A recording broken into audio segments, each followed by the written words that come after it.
Okay, last topic हमने पढ़ा था इफ फंक्शन, और इफ के बाद आज हम लोग बात करने वाले हैं काउंट फंक्शन के बारे में।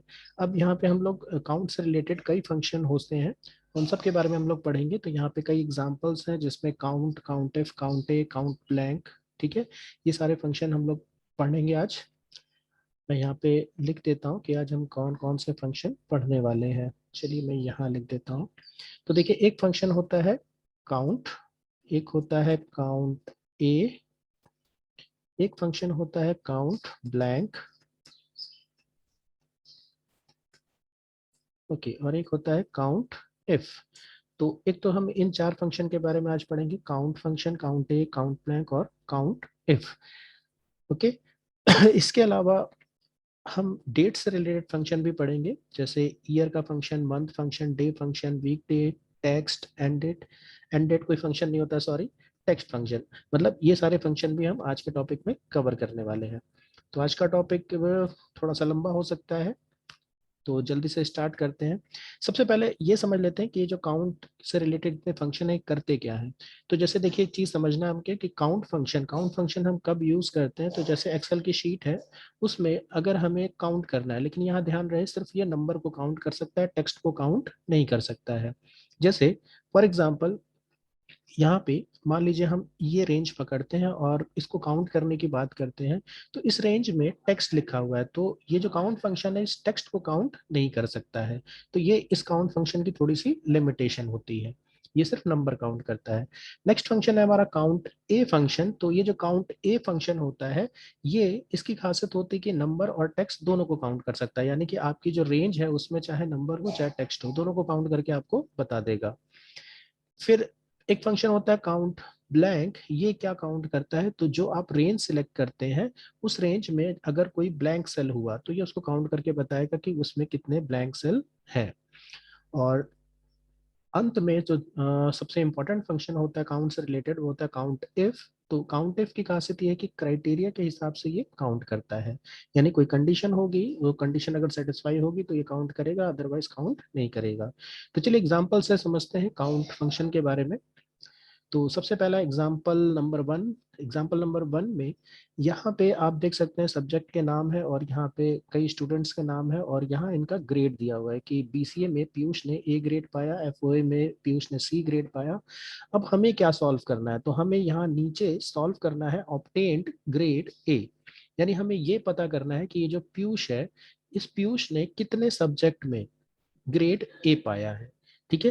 तो कितने सब्जेक्ट में, अगर हम सिर्फ ए बी सी डी सिर्फ इसको काउंट करना होता तो हम नॉर्मली काउंट ए फंक्शन चलाते, क्योंकि इसमें टेक्स्ट है।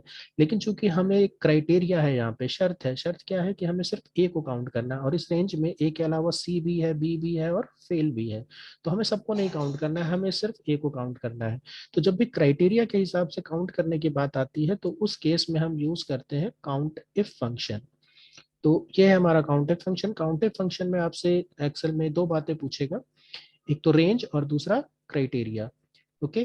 तो रेंज किसको बोलेंगे हम, तो रेंज बोलते हैं उस रेंज को जिसमें क्राइटेरिया होती है, यानी जहां हमें काउंट करना है। तो हमें ये पीयूष का ये वाला रेंज काउंट करना है, यानी पीयूष के सारे ग्रेड काउंट करना है, उसमें सिर्फ ए को हमें काउंट करना है। तो रेंज में इसको ले लेंगे, ये पूरा रेंज, क्योंकि इसी रेंज में कहीं ना कहीं ए लिखा हुआ है, कॉमा। अब लगाएंगे कॉमा, कॉमा के बाद अब एक्सेल पूछता है आपसे क्राइटेरिया। क्राइटेरिया किसको कहते हैं, तो क्राइटेरिया का मतलब होता है कि इस रेंज में हमें जिसको भी काउंट करना हो। तो हमें फिलहाल इस रेंज में किसको काउंट करना है, ए को। तो ए चूंकि टेक्स्ट है तो उसको कैसे लिखेंगे, इन्वर्टेड कॉमा के अंदर, और inverted comma close and bracket close. तो ये हमारा हो गया फंक्शन काउंट इफ फंक्शन। अब ये एंटर प्रेस करते ही ये बताएगा कि इस रेंज में कितनी बार ए लिखा है। इसी तरह से नेक्स्ट क्वेश्चन में हमें क्या काउंट करना है, ऑब्टेन्ड ग्रेड बी, यानी कि पीयूष ने कितने सब्जेक्ट में ग्रेड बी पाया है। तो यहाँ पे आपको ध्यान रखना है कि यहाँ पे भी हमें क्या यूज करना होगा, काउंटिव फंक्शन। तो काउंटिव फंक्शन हमें बताएगा कि इस रेंज में कितनी बार बी लिखा हुआ है, राइट। तो चलिए लगाते हैं काउंटिव फंक्शन। तो equal to count if range, again Piyush वाली ये जो रेंज है इसी को ले लेंगे, ओके। और क्राइटेरिया आपसे पूछेगा तो क्राइटेरिया में आपको इस बार क्या काउंट कराना है, बी को, तो इन्वर्टेड कॉमा में आपकी बार क्या लिखेंगे, B, inverted comma close, bracket close. अब लास्ट वाले क्वेश्चन में हमें फाइंड आउट करना है कि इस रेंज में कितने सब्जेक्ट में वो फेल है। तो फिर से एक बार यूज करेंगे काउंट इफ, रेंज अगेन इसी को ले लेंगे, क्योंकि इसी रेंज में से हमें पता करना है कि वो कितनी बार फेल हुआ है, किस सब्जेक्ट में फेल हुआ है। तो यहाँ पे क्राइटेरिया में लिखेंगे fail, okay, inverted comma close. तो यहाँ पे हमें पता चल गया कि पीयूष एक सब्जेक्ट में फेल है। बाकी फॉर्मूला हमने लगा दिया, बाकी हम ड्रैग करेंगे तो हमें सारे स्टूडेंट का जो ग्रेड है वो पता चल जाएगा, यानी कि सॉरी, कितने सब्जेक्ट में उसने ग्रेड ए पाया, बी पाया या फेल है। तो ये तो हो गया हमारा एग्जाम्पल नंबर 1। एग्जाम्पल नंबर 2 पे आते हैं। तो यहाँ पे एक टेबल है जिसमें एम्प्लॉय कोड है, नेम है, लोकेशन, डिपार्टमेंट और बेसिक दिया गया। क्वेश्चन नीचे है कि हमें क्या क्या पता करना है। तो एग्जाम्पल समझते हैं। सबसे पहले हमें पता करना है total number of employ working, यानी इस रेंज में ये जो टेबल है, इस टेबल में हमें पता करना है कि यहाँ पे कुल कितने एम्प्लॉय हैं, एम्प्लॉय की संख्या कितनी है। तो एम्प्लॉय का नाम देखिए यहाँ लिखा हुआ है। अब हमें जरूरत है इसको काउंट कर, इस रेंज को काउंट करने की जरूरत है। तो इस रेंज में हमें सबको काउंट करना है, कोई शर्त नहीं है, कोई क्राइटेरिया नहीं है कि हमें किसी पर्टिकुलर को काउंट करना, हमें सबको काउंट करना है। बस यहाँ पे जरूरत है कि हमें टेक्स्ट काउंट करना है कि नंबर, तो हमें फिलहाल टेक्स्ट को काउंट करना है। तो टेक्स्ट को काउंट करने के लिए जो फंक्शन हम यूज करते हैं उसका नाम है काउंट ए फंक्शन। अब इस काउंट ए फंक्शन में आपसे आपको कुछ बताने की जरूरत नहीं, सिर्फ यहाँ पे वैल्यू 1 कॉमा वैल्यू 2 और 3 डॉट है, यानी कि इनफाइनाइट रेंज आपको सिलेक्ट करनी है। तो जिस रेंज में नाम लिखा है उस रेंज को आप सिलेक्ट कर सकते हैं। तो ये रेंज हमने सिलेक्ट कर दी, ब्रैकेट क्लोज कर दीजिए, एंटर प्रेस कीजिए। तो इस रेंज में वो जो काउंट ए फंक्शन है वो गिन के बताएगा कि इस रेंज में टोटल 10 नाम लिखे हुए हैं। नेक्स्ट क्वेश्चन देखिए, number of employ working in Kolkata. अब हमें पता करना है कि यहाँ पे जो एम्प्लॉय हैं उसमें से कितने एम्प्लॉय ऐसे हैं जो कोलकाता लोकेशन पे काम करते हैं, यानी कि इस रेंज में देखिए कलकत्ता लिखा है और इसी में हमें गिनना है कि कितनी बार कलकत्ता रिपीटेड है।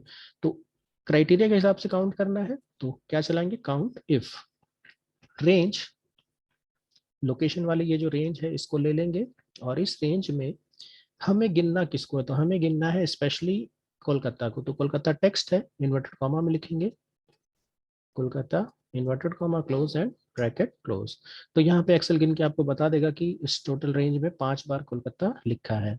नेक्स्ट क्वेश्चन में हमें total number of numeric cell in the above table. अब हमें पता लगाना है कि इस पूरी टेबल में वैल्यूज कहाँ कहाँ लिखी है, कितनी बार वैल्यूज लिखी गई है। तो देखिए वैल्यू तो बेसिकली बेसिक वाला जो कॉलम है इसी में लिखी है, लेकिन आपसे कहा जा रहा है कि पूरी टेबल में काउंट करके बताइए। तो सिर्फ वैल्यू को काउंट करना हो तो कौन सा फंक्शन, काउंट फंक्शन यूज करेंगे।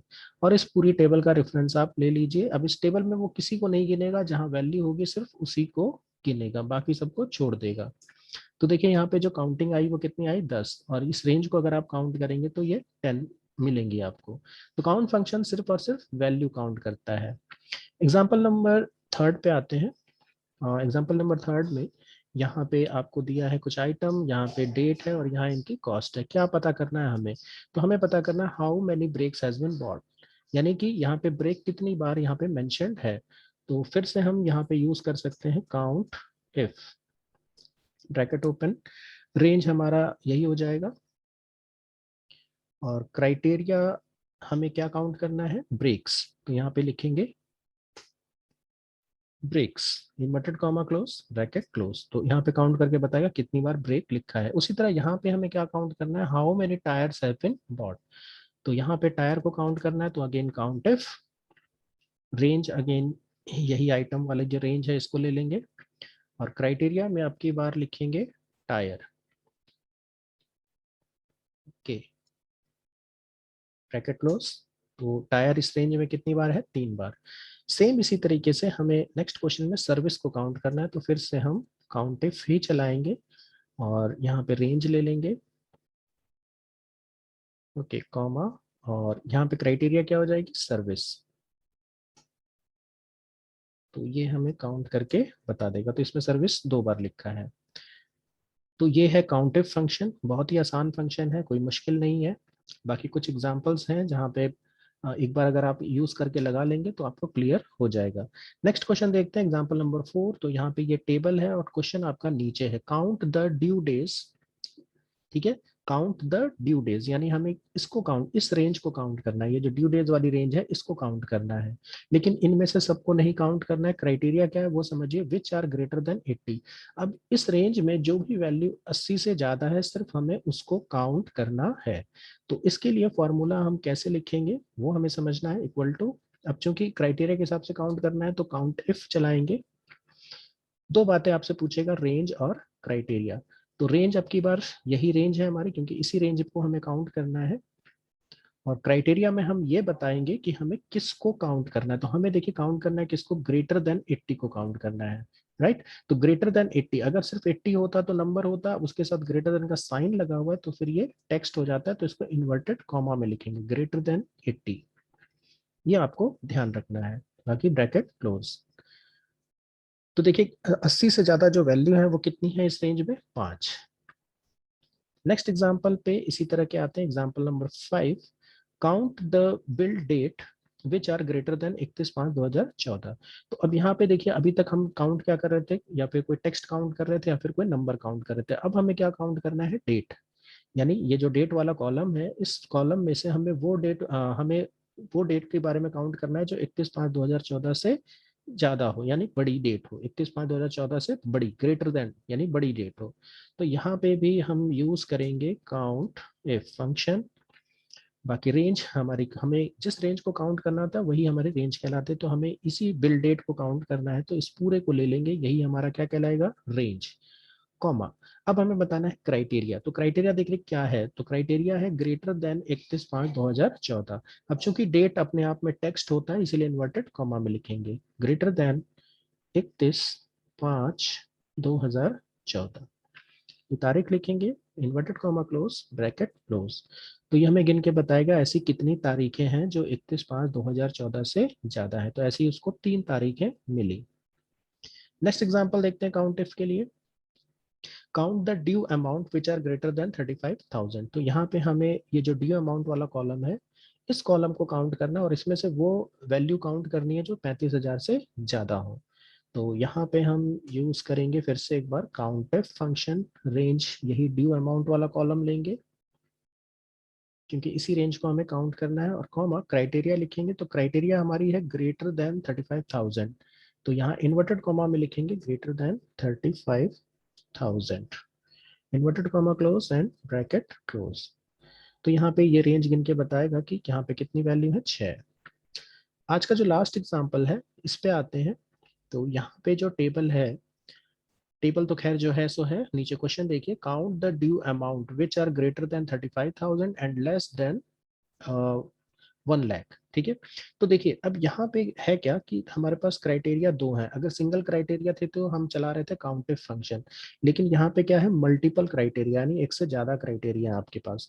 तो जब अगर आपके पास एक से ज्यादा क्राइटेरिया होती है तो आपको यूज करना है काउंट इफ्स फंक्शन, काउंट के साथ IFS, राइट। देखिए equal to count IFS। Okay, तो ये फंक्शन हमें यूज करना होगा, और ये फंक्शन आपको कब यूज करना है उसके बारे में एकदम क्लियर रहिएगा। अगर आपकी एक क्राइटेरिया है तो सिर्फ काउंटिव फंक्शन चलाएंगे, और क्राइटेरिया अगर एक से ज्यादा है, 2 क्राइटेरिया है, 3 क्राइटेरिया है, 4 क्राइटेरिया है, तो हम यूज करते हैं countifs function. Okay, countif function में ये जो नीचे पैलेट दिया है, फॉर्मूला पैलेट, इसको देख के आपको चलना है। देखिए क्या पूछ रहा है पहले, क्राइटेरिया रेंज 1। ओके, तो क्राइटेरिया रेंज 1 क्या है, तो यहाँ पे समझिए काउंट द ड्यू अमाउंट, हमें किसको काउंट करना है, इसी अमाउंट वाले कॉलम को काउंट करना है। तो अब चूंकि क्या पूछ रहा है, क्राइटेरिया रेंज 1, रेंज का मतलब हो गया ये पूरा कॉलम, तो ये हो गया हमारी क्राइटेरिया रेंज 1, कॉमा। अब बताइए क्राइटेरिया 1 क्या है, यानी पहली शर्त है क्या। तो पहली शर्त है कि हमारा क्या होना चाहिए, ये जो रेंज हमें काउंट करनी है उसमें क्राइटेरिया क्या है, ग्रेटर देन 35,000 होना चाहिए। तो लिखेंगे इन्वर्टेड कॉमा में greater than 35,000, inverted comma close comma. अब देखिए अब नीचे क्या पूछ रहा है, क्राइटेरिया रेंज 2। तो क्राइटेरिया रेंज 2 क्या है, तो क्राइटेरिया रेंज 2 जो है, यहाँ पे अगला आगे जो लिखा है लेस देन 1 लाख, यानी इसी रेंज में हमें उसको भी काउंट करना है जो 1 लाख से कम हो, राइट। तो फिर से एक रेंज हमें बतानी, तो रेंज फिर से हम यही वाली कॉलम को ले लेंगे, तो ये हमारी होगी रेंज। अब हमें बताना है क्राइटेरिया। तो क्राइटेरिया आपकी बार क्या है, लेस देन 1 लाख। तो यहाँ लिखेंगे इन्वर्टेड कॉमा में लेस देन 1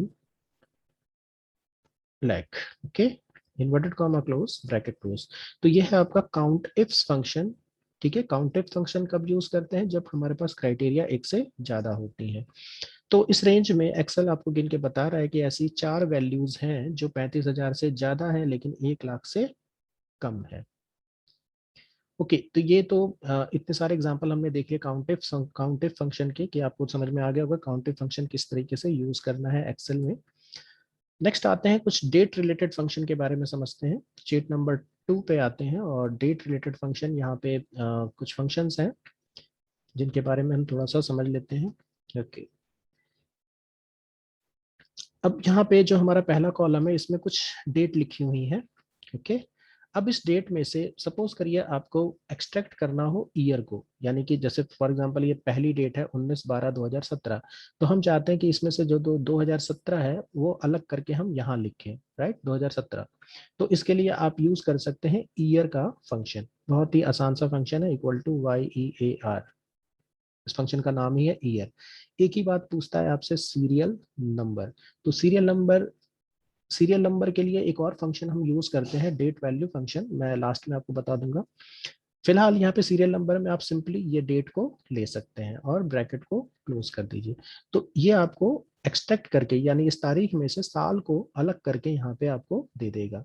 सेम इसी तरीके से अगर आपको इस पर्टिकुलर डेट में से मंथ को एक्सट्रैक्ट करना हो, मंथ को बाहर निकालना हो, तो आप यूज कर सकते हैं मंथ फंक्शन। ओके, इसमें भी देखिए एक ही चीज पूछता है आपसे सीरियल नंबर, तो बस ये तारीख जो है डेट, इस सेल का एड्रेस आपको ले लेना है। तो ये आपको एक्सट्रैक्ट करके मंथ बता देगा जो कि है कितना, 12। इसी तरह से आपको अगर इस तारीख में से डे को एक्सट्रैक्ट करना हो, डे को बाहर निकालना हो, जैसे कि जो डे है वो है 19, तो उसके लिए आप फंक्शन यूज करेंगे day function. Okay, serial number में यहाँ पे ये डेट ले लीजिए और ब्रैकेट क्लोज एंटर। तो इस तरीके से हमने डे मंथ और ईयर को एक्सट्रैक्ट कर लिया। इसी तरह से वीक डे फंक्शन, अब एक फंक्शन होता है जिसको हम लोग बोलते हैं week day function. Okay, week day function के बारे में थोड़ी देर बाद बात करते हैं। इसी तरह से जैसे मान लीजिए आप एक्सट्रैक्ट कर लेते हैं, इसी तरह से अगर आप इसको डेट में कन्वर्ट करना चाहें तो आप एक फंक्शन यूज कर सकते हैं डेट फंक्शन, राइट। ये कैसे चलता है, equal to DATE date. Okay, अब इसमें देखिए डेट फंक्शन जब आप देखेंगे तो ये आपसे पूछेगा 3 बातें, ईयर, मंथ और डे। तो ईयर आपका मान लीजिए ये वाला सेल हो गया, इसमें हमारा ईयर है, कॉमा मंथ हमारा इस सेल में है, और डे जो है हमारा इस पर्टिकुलर सेल में है। तो ये दोबारा इसको डेट फॉर्मेट में कन्वर्ट कर देगा। जो हमारा डेट फंक्शन होता है वो किसी भी नंबर को डेट फॉर्मेट में कन्वर्ट करने के काम में आता है, राइट। और एक फंक्शन और होता है जिसको हम लोग बोलते हैं week day date value function. Okay, date value, इसको भी समझ लेते हैं डेट वैल्यू क्या होता है। तो देखिए एक्सेल में जो डेट्स होती हैं, यानी ये सब जो तारीखें होती हैं, एक्सेल इन सब को एक वैल्यू देता है। अब वैल्यू, हम डेट की, किसी भी डेट की वैल्यू निकालते क्यों है, तो कैलकुलेशन करने के लिए हम लोग निकालते हैं। तो हमें ये समझना है कि डेट की वैल्यू को निकाला कैसे जाता है। तो डेट, किसी भी डेट की वैल्यू को फाइंड आउट करने के लिए जो फंक्शन होता है वो होता है डेट वैल्यू फंक्शन। अब ये फंक्शन आपके लिए करेगा क्या, तो इसको थोड़ा सा और समझते हैं कि एक्सेल में जो डेट की स्टार्टिंग होती है वो होती है 1 जनवरी 1900 से, 1900 से। अगर आप इस डेट की वैल्यू फाइंड आउट करें तो एक्सेल जो आंसर देगा वो देगा 1। चलिए फाइंड आउट करते हैं। तो इस डेट की वैल्यू फाइंड आउट करने के लिए आपको फंक्शन चलाना है डेट वैल्यू। ओके, अब डेट वैल्यू फंक्शन में आपसे एक बात पूछेगा, डेट टेक्स्ट, यानी आपसे पूछेगा तारीख डालिए, जिस तारीख की, जिस डेट की वैल्यू फाइंड आउट करना चाहते हैं वो डेट लिखिए। अब आपको ये समझना है कि डेट जो होता है वो टेक्स्ट होता है, टेक्स्ट को जब भी लिखते हैं इन्वर्टेड कॉमा में लिखते हैं, तो आपको यहाँ पे डाल देना है इन्वर्टेड कॉमा। ओके, अब सपोज करिए हम ये डेट की वैल्यू फाइंड आउट करने जा रहे हैं 1 जनवरी 1900 की, तो यहाँ लिखेंगे 1 जनवरी 1900।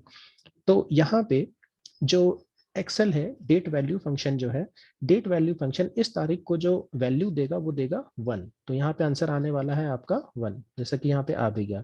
तो यहीं से जो एक्सेल की जो डेट है वो स्टार्टिंग होती है 1 जनवरी 1900 से। और इस डेट का जो अंत है वो भी डिक्लेयर्ड है, कि मतलब लास्ट जो डेट वैल्यू फंक्शन है वो कहाँ तक काम करता है। तो वो काम करता है आपका 31 12/9999। ओके, ये वो लास्ट डेट है जहां पे ये एक्सेल का जो डेट वैल्यू फंक्शन है इस तारीख तक की वैल्यू आपको देगा। इसके बाद की अगर कोई तारीख डालेंगे तो वो एक्सेल उसकी वैल्यू आपको नहीं देगा, वो एरर बता देगा, राइट। अब दूसरी बात, ये तो हम समझ गए कि किसी भी डेट को एक्सेल वैल्यू देता है, यानी कि आप डेट वैल्यू फंक्शन से उस पर्टिकुलर डेट की वैल्यू निकाल सकते हैं। जैसे फॉर एग्जांपल हम इस डेट की वैल्यू निकालना चाहते हैं कि 19/12/2017 बराबर कौन सा सीरियल नंबर होगा, यानी उसकी वैल्यू क्या होगी। तो उसके लिए आप यूज कर सकते हैं equal to date value function. Inverted comma में आपको बस डेट लिखनी है, तो हमें किस डेट की वैल्यू फाइंड आउट करनी है, 19/12/2017। तो यहाँ लिखेंगे 19/12/2017, inverted comma close bracket close. तो यहाँ पे ये एक सीरियल नंबर आपको निकाल के दे रहा है, ठीक है, 43088। अब इसका भी एक मतलब समझ लीजिए क्या है। जैसे 1 जनवरी 1900 एक ये तारीख है, और उसके बाद आप ये तारीख देख रहे हैं 19/12/2017। तो इस तारीख से लेके इस तारीख के बीच में कितने दिन बीत गए, तो इतने दिन आपके बीत गए। इसको आप ऐसे भी समझ सकते हैं, ठीक है, क्योंकि हमारी जो वैल्यू स्टार्ट हुई है वो कहाँ से हुई है, 1 जनवरी 1900 से। उसको एक्सेल क्या मानता है, 1। उसी तरह से ये जो डेट है इसको एक्सेल क्या मान रहा है, 43088, राइट। तो इस तरह से हमारा ये डेट वैल्यू फंक्शन काम करता है। चलिए बढ़ते हैं अपने नेक्स्ट फंक्शन पे, वीकडे फंक्शन। अब वीकडे फंक्शन आपको क्या निकाल के देगा, तो वीकडे फंक्शन आपको किसी भी डेट के जो भी डेट है उस डेट बराबर कौन सा दिन है उस दिन, यानी उस दिन मंडे है, संडे है, ट्यूसडे, वेडनेसडे, कौन सा दिन है। लेकिन यहाँ ध्यान रखना है हमें कि ये जो फंक्शन है वो जो आंसर आपको देगा वो टेक्स्ट में नहीं देगा बल्कि नंबर में देगा। यानी कि 1 2 3 4 5, जैसे सप्ताह में 7 दिन होते हैं, तो 7 दिन होते हैं, तो या तो 1 आंसर आएगा, या तो 2 आएगा, 3 आएगा, 4 आएगा, 5 6 7 तक आंसर आपका आएगा, ठीक है। तो चलिए हम लोग पता करते हैं 19/12/2017 को कौन सा दिन था, राइट। तो यहाँ पे एक मैं छोटा सा चार्ट भी बना देता हूँ ताकि एकदम चीजें क्लियर रहे कि उस तारीख को कौन सा दिन था। तो सपोज करिए संडे, सप्ताह में 7 दिन होते हैं, क्योंकि यहाँ पे आंसर नंबर में आने वाला है, ओके। तो संडे अगर अगर 1 आंसर आता है तो मान लीजिएंगे हम कि उस दिन क्या था, संडे था, ठीक है। 2 आंसर आता है तो हम मान लेंगे उस दिन क्या था, मंडे था, राइट। तो यहाँ मैंने बस ये एग्जाम्पल के तौर पे इस तरह से फॉर्मेट लिख दिया कि अब देखिए यहाँ पे कुछ भी आंसर आएगा, कुछ भी का मतलब इन्हीं में से कोई एक आंसर आने वाला है, या तो 5 आए, 4 आए, 3 2 1, जो भी आंसर आए। तो यहाँ पे हमें समझना है कि अगर 3 आंसर आता है तो उस दिन क्या था, मंगलवार था। उसी तरह से 4 आंसर आता है तो उस दिन वेडनेसडे था, राइट। तो चलिए वीकडे फंक्शन लगाते हैं, और किस तरीके से इसको लगाना है वो समझना है हमें। Equal to weekday, week day. अब जो वीकडे फंक्शन होता है तो इसमें जो फॉर्मूला पैलेट आप देखेंगे तो इसमें दो बातें आपसे पूछेगा एक्सेल, सीरियल नंबर और कॉमा रिटर्न टाइप, ठीक है। तो सीरियल नंबर का मतलब तो हो गया सिंपली जिस डेट के बारे में आप जानना चाहते हैं कि उस दिन कौन सा दिन था, वही हमारा सीरियल नंबर होगा। तो सीरियल नंबर में सिंपली आप ये डेट का जो रेफरेंस है वो ले लीजिए, ओके। कॉमा, अब यहाँ पे जैसे आप कॉमा लगाएंगे तो यहाँ पे एक चार्ट खुल के आता है, ठीक है। अब ये चार्ट जो है इसको थोड़ा सा समझना पड़ेगा हमें कि चार्ट है क्या। तो देखिए ये चार्ट जो है वो ये बताता है कि आप रिटर्न टाइप क्या लेके चलना चाहते हैं। जैसे फॉर एग्जांपल आप अगर रिटर्न टाइप 1 लेके चलते हैं, ठीक है, 1, तो उस केस में संडे को ये क्या मानेगा, 1, मंडे को 2 3 4 5 6 7, इस तरह से। जैसे कि मैंने यहाँ पे एक शेड्यूल आपको बना के दिखाया कि संडे को 1, मंडे को 2 3 4। लेकिन ये आंसर आएगा कब, जब हम रिटर्न टाइप में क्या लिखेंगे, 1। उसी तरह से अगर आप रिटर्न टाइप 2 लिखते हैं, यानी कि यहाँ पे कॉमा के बाद अगर हमने 2 लिख दिया तो आंसर बदल जाएगा। तो उस केस में जो आंसर आएगा, तो अगर 1 आंसर आता है तो आप मान लेंगे कि उस दिन मंडे था, 2 आंसर आएगा तो मान लेंगे ट्यूसडे था, 3 आंसर आएगा तो वेडनेसडे था। तो ये अलग अलग रिटर्न टाइप है, ठीक है। इस रिटर्न टाइप से आपका आंसर बदलेगा। आंसर बदलेगा मतलब ये नहीं होगा कि आपका ये जो तारीख है उस तारीख का दिन बदल जाएगा, ऐसा नहीं होगा। मतलब कभी ये मंडे के लिए 1 लिखेगा, कभी मंडे के लिए 3 भी लिख सकता है, कभी मंडे के लिए 4 भी लिख सकता है। डिपेंड करेगा कि आप रिटर्न टाइप क्या लेके चल रहे हैं। जैसे एक मैं एग्जांपल बता दूं, अगर आप रिटर्न टाइप 15 लेके चल रहे हैं, ठीक है, 15 यहाँ पे अगर मैंने लिख दिया, तो उस केस में अगर 1 आंसर आता है तो ये मान लीजिएगा कि उस दिन क्या है, फ्राइडे। फिर 2 आंसर आता है तो सैटरडे हो जाएगा, 3 आंसर आएगा तो संडे, यानी उसी सीक्वेंस में आगे बढ़ेगा। तो फिलहाल मैं रिटर्न टाइप क्या लेता हूँ, 1।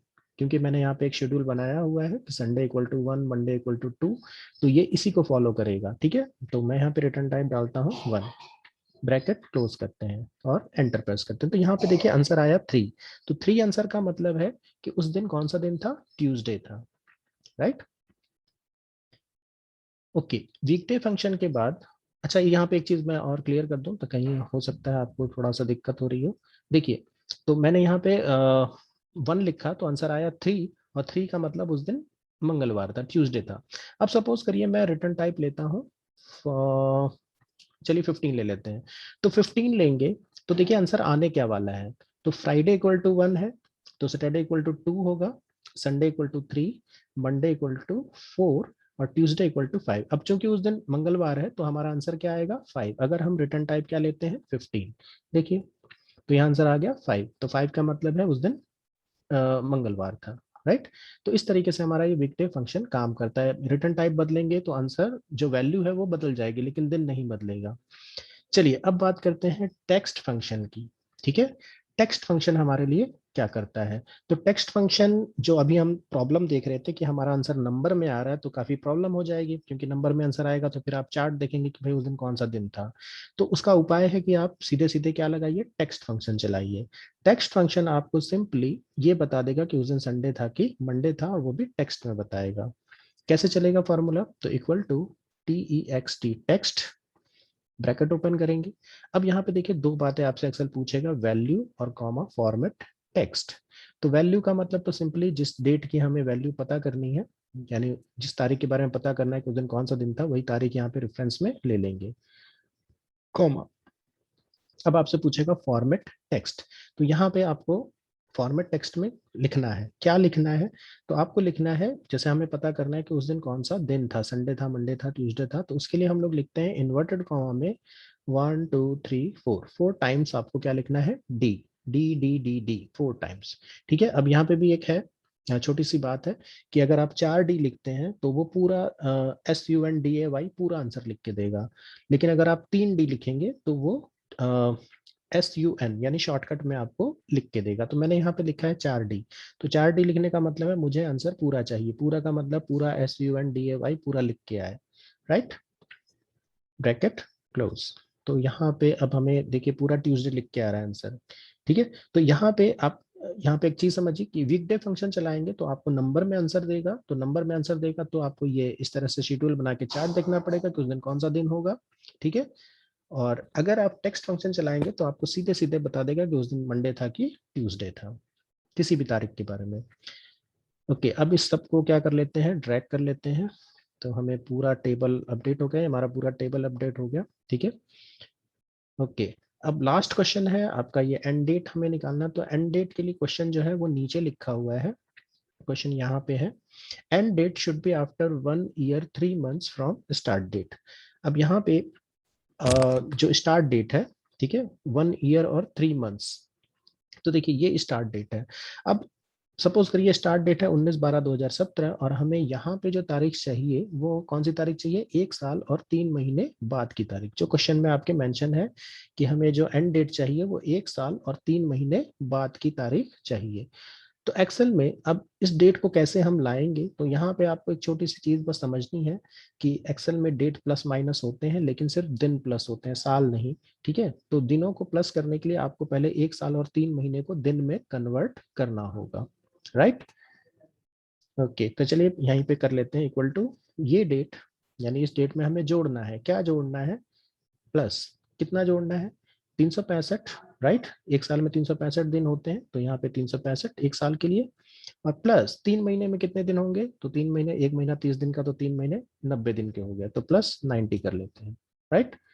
और एंटर प्रेस करेंगे तो यहाँ पे एक नई डेट आपके सामने आएगी, यानी 19/12/2017 से अगर आप काउंट करते हैं तो 1 साल और 3 महीने बाद कौन सी तारीख आएगी, 19 मार्च 2019। बाकी ड्रैग कर दीजिए, आपका ये पूरा आंसर अपडेट हो जाएगा। ओके, तो ये हमारा हो गया। आज हमने कई सारे फंक्शन पढ़ लिए, date value function, date function, इसके अलावा text, weekday, day, month, year, और काउंटिफ, काउंट, यहाँ पे हमने काउंटिफ, काउंटिफ्स, काउंट, और काउंट ब्लैंक, काउंट ए। ठीक है, ये सारे फंक्शन के बारे में आज हमने बात की।